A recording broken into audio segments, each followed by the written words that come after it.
Assalamualaikum warahmatullahi wabarakatuh. Halo semua, perkenalkan nama saya Arum Nuridaya dengan NIM 0584099917 UPBJJ Batam. Pada kesempatan kali ini saya akan menjelaskan tentang pelajaran dari sejarah Pancasila bagi generasi muda, khususnya mengenai proses lahirnya Pancasila melalui BPUPKI, Piagam Jakarta, dan PPKI. Pancasila bukanlah sesuatu yang lahir secara tiba-tiba. Pancasila lahir melalui perjuangan, pemikiran, perdebatan, dan semangat persatuan para pendiri bangsa. Pada tahun 1945, Indonesia masih berada di bawah penjajahan Jepang. Walaupun keadaan rakyat sangat sulit, semangat untuk merdeka tetap kuat. Para tokoh bangsa mulai memikirkan bagaimana bentuk negara Indonesia setelah merdeka nanti. Karena itu, Jepang membentuk BPUPKI pada tanggal 29 April 1945. Tugas BPUPKI adalah mempersiapkan hal-hal penting untuk kemerdekaan Indonesia, termasuk merumuskan dasar negara. Sidang pertama BPUPKI dilaksanakan pada tanggal 29 Mei sampai 1 Juni 1945. Dalam sidang tersebut, beberapa tokoh menyampaikan gagasannya tentang dasar negara Indonesia. Yang pertama, Muhammad Yamin mengusulkan dasar negara yang menekankan persatuan, kemanusiaan, dan kesejahteraan rakyat. Kemudian ada Soepomo menjelaskan pentingnya negara persatuan yang mengutamakan kebersamaan dan kepentingan bangsa di atas kepentingan pribadi atau golongan. Lalu, pada tanggal 1 Juni 1945, Soekarno menyampaikan pidato bersejarah yang memperkenalkan istilah Pancasila.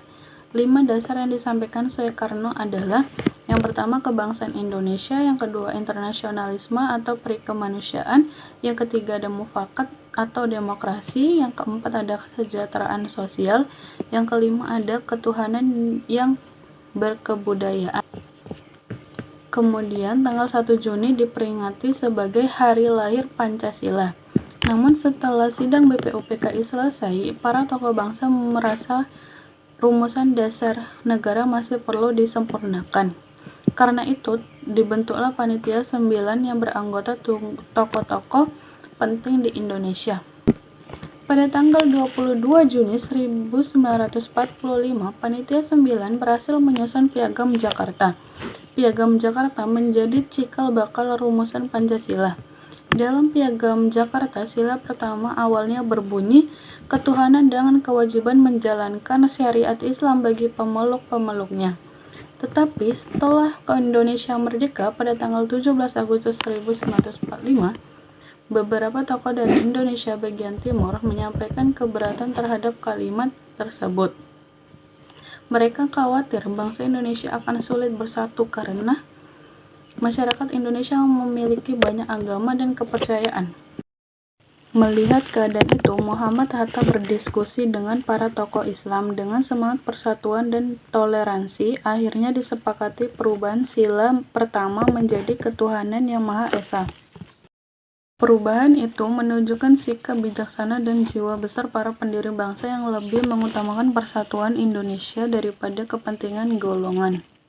Kemudian pada tanggal 18 Agustus 1945, PPKI secara resmi menetapkan Pancasila sebagai dasar negara Indonesia. Isi Pancasila yang resmi adalah: 1. Ketuhanan yang Maha Esa; 2. Kemanusiaan yang adil dan beradab; 3. Persatuan Indonesia; 4. Kerakyatan yang dipimpin oleh hikmat kebijaksanaan dalam permusyawaratan perwakilan; 5. Keadilan sosial bagi seluruh rakyat Indonesia. Dari sejarah lahirnya Pancasila, ada banyak pelajaran penting bagi generasi. Pertama, kita belajar tentang persatuan. Walaupun para tokoh bangsa memiliki pendapat yang berbeda, mereka tetap mengutamakan kepentingan bangsa dan bernegara. Yang kedua, kita belajar tentang musyawarah. Semua keputusan penting dilakukan melalui diskusi dan kesepakatan bersama, bukan dengan kekerasan. Yang ketiga, kita belajar tentang toleransi dan saling menghargai. Para pendiri bangsa rela mengubah rumusan sila pertama demi menjaga persatuan seluruh rakyat Indonesia. Yang keempat, kita belajar untuk mencintai tanah air dan menjaga nilai-nilai Pancasila dalam kehidupan sehari-hari. Sebagai generasi muda, kita harus meneruskan semangat para pendiri bangsa dengan menjaga persatuan, menghormati perbedaan, dan mengamalkan nilai-nilai Pancasila di sekolah, di rumah maupun di masyarakat. Karena Pancasila bukan hanya dasar negara, tetapi juga pedoman hidup bangsa Indonesia. Sekian penjelasan dari saya. Assalamualaikum warahmatullahi wabarakatuh.